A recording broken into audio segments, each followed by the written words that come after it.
Okay, welcome to episode 5 of CSS Grid.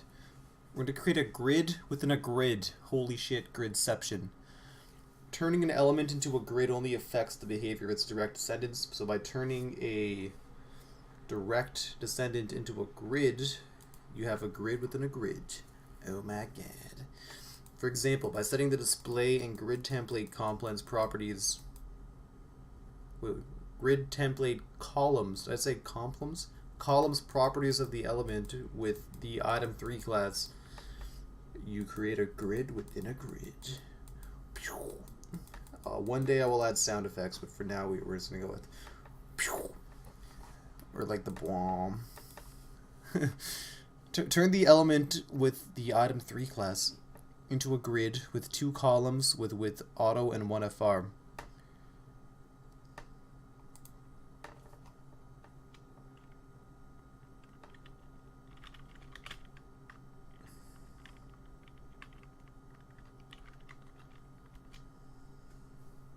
So display will be a grid. It's now a grid. And the grid template columns, they want auto and 1 fraction. So now item 3 is a grid, with 1 being automatically column width to the length of the text plus the small amount of buffering. If that is even buffering, I'm not sure. And then 2 being just the entire remainder. 1 out of 1 of the remainder, because we only have 1. And what if I did a third one? As emptiness. Okay. Period. Doesn't work. So that's what they want us to do. Now we have a web design project we can start working on. So I might chalk this into one entire video or keep cutting it at 10-minute segments because I like taking a quick break every 10 minutes to just like stand up and not sit down so much and go drink some water. Okay, introduction to the responsive web design projects. Time to put your newly learned skills to work. By working on projects, you would have the opportunity of applying all the skills, principles, and concepts you have learned so far in HTML, CSS, visual design, accessibility. So we're going to make a tribute page, a survey form, a product landing page, a technical documentation page, and a personal portfolio web page. So now if you do all 5 of these, we will have 5 responsive websites you can put in your online portfolio, look really good. And I mean, even the final one is literally a portfolio web page. So I guess you'd have this. Your web page itself can be part of your portfolio if it's a web. If you're trying to make an online portfolio for web dev, your online website better be pretty fucking good. I mean, obviously. So, build a tribute page.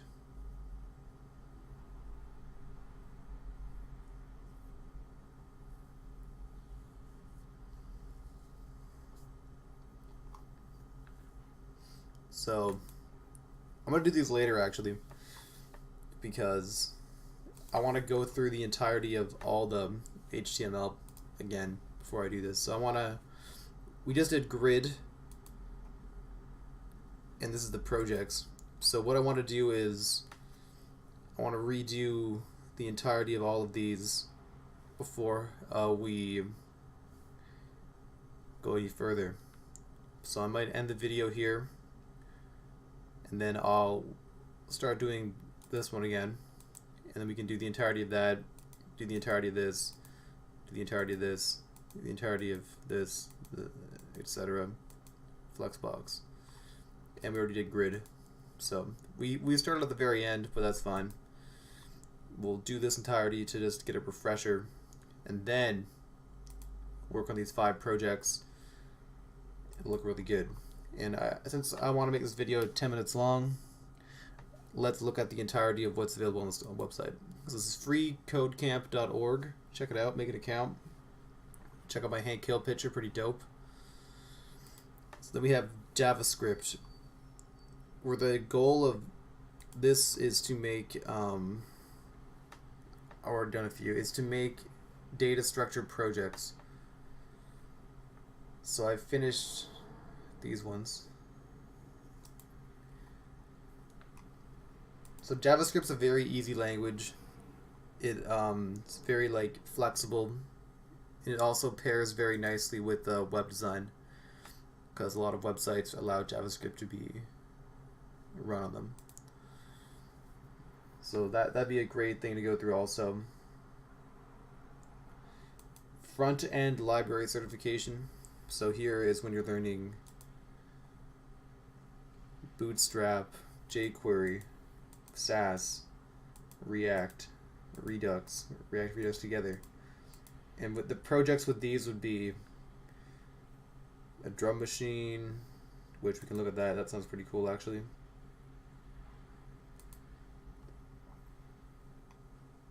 So here's the drum machine.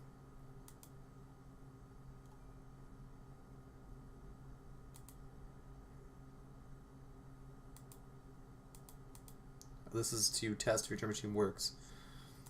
I want an example of the drum machine. Let's go to this. Fork me.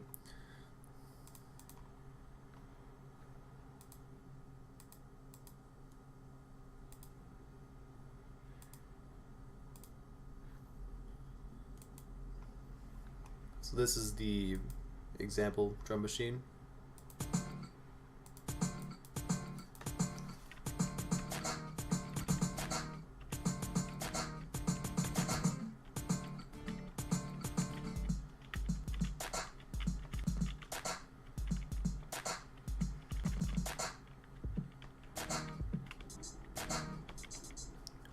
I'm also a musician, so let's.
Anyways, if you're still watching, what else do we have on this? We have also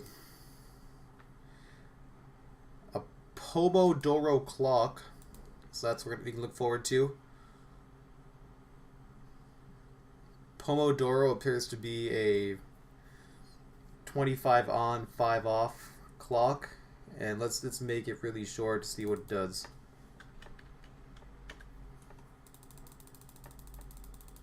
This is my kind of clock. I'm joking. I work hard. I work hard as fuck, but as a joke, here's my kind of clock. 1 minute of work, 5 minutes of break. That's a typical Scrubs clock. Don't be a scrub. Work hard as fuck every day of the motherfucking week. But let's see what happens when we reach 0. So while that's counting down, let's see what else we have.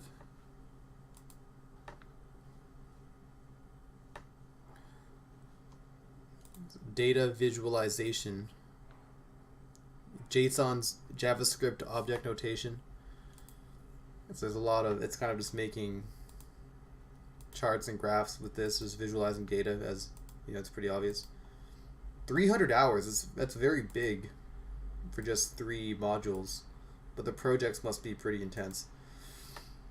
Okay, apps and microservices. So, APIs and microservices certification. So I've done a bit of Node, NPM. Okay, there's our alarm. It's now break time. So that's pretty cool. It'll show you it'll give you a 1 minute on, 5 minute off. You can customize that. It's pretty cool. Pomodoro. Let's look at what else we have. We have for the projects, URL shortener microservice. So this is a URL shortener. Let's go to the greatest website ever made, RuneScape.com. Maybe you have to do I can post a URL to project URL. I will leave a shortened URL in the JSON response.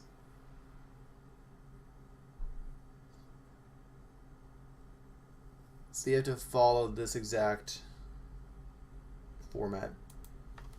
http://.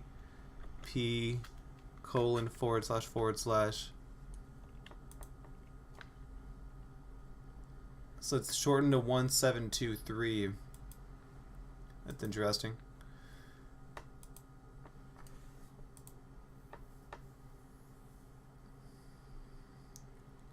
So now if we want to use it, we have to do, it was 1723. If we go here, we go to 1723. It's not seem to be working. Am I doing it wrong?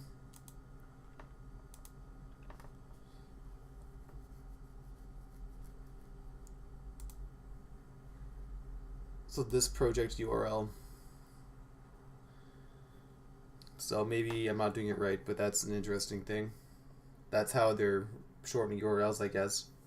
Because there's all those services doing that, must be doing some kind of profit off of it, or why would they do it? Information security and quality assurance certification. So the security with Helmet JavaScript, Helmet, protection. Quality assurance testing with Chive. Let's go even deeper with this kind of stuff. Advanced Node and Express. So that's pretty, Node is kind of like an online database of, just kind of like programs, and you have to like log in through the command prompt. It's very interesting. Did a bit of that, so I guess you can log someone out, or maybe it's logging someone out of something else. For the projects, it'll be a stock price checker, a NASDAQ stock price checker. So I mean, if you put all these things on your website, you're gonna look pretty spiffy, and you're gonna probably get a job. So, and then they have thousands of hours of interview prep. So these are questions they likely ask you in interviews. So they might ask all this stuff when you're, or they might give you a take-home project.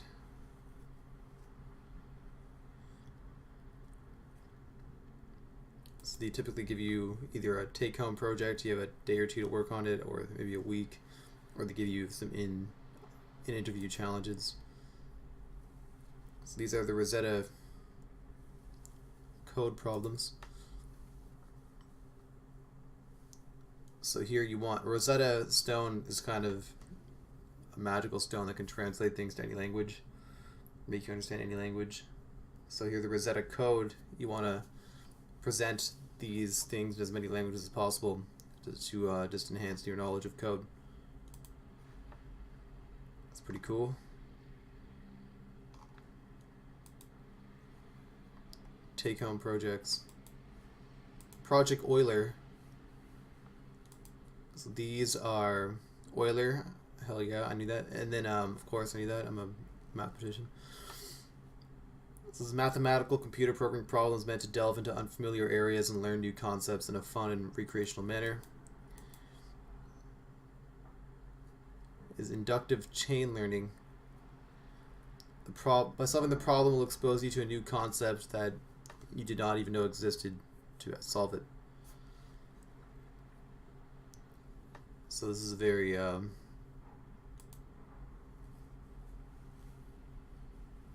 good luck. By listing the first 6 prime numbers, we can see the 6th prime number is 13. What is the nth prime number? So it's a prime number calculator. That's fun. I've made one of those before. It's good, very good practice. It can be computational heavy if you aren't careful. So there's all these great problems you can solve. Let's go to the hardest one. The last question. Consider all the words which can be formed by selecting letters in any order from the phrase "There is as yet insufficient data for a meaningful answer." Suppose those with 15 letters or less are listed in alphabetical order, numbered sequentially starting at 1. The list would include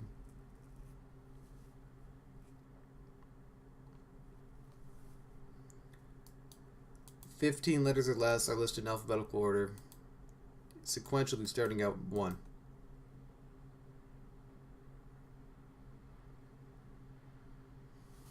So these are all the possible words. Find W of P as the word in position P.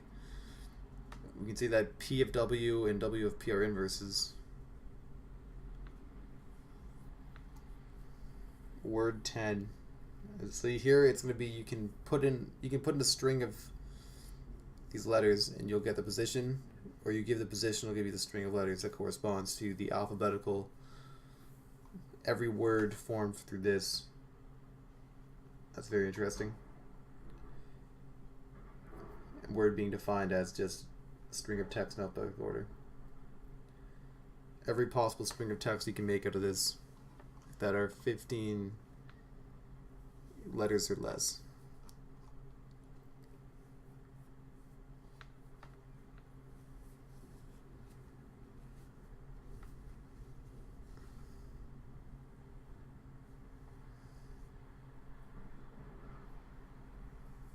So find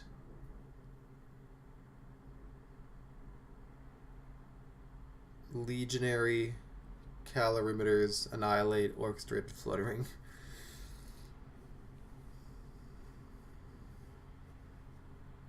So that's pretty cool.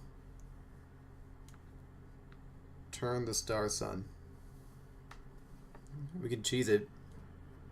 It's pretty cool.